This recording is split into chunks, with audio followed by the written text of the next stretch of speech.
औज़ुबिल्लाहि मिनश्शैतानिर्रजीम बिस्मिल्लाहिर्रहमानिर्रहीम। ये जोज़ मासल है, दतूरा सफ़ेद है। दतूरा स्याह जो है उसकी टहनियाँ मैरून कलर की, काले रंग की होती हैं। तो इसके तिबी तौर पे काफ़ी फ़वाइद है। आप ये जो इसका फल देख रहे हैं, इसका जो फल है इसके अंदर से छोटे छोटे बीज निकलेंगे, उसे तुख्मे दतूरा कहते हैं या तुख्मे जोज़ मासल कहते हैं।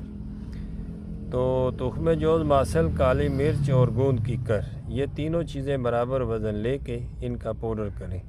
पाउडर करके काली मिर्च के बराबर इसकी गोलियां बनाएं।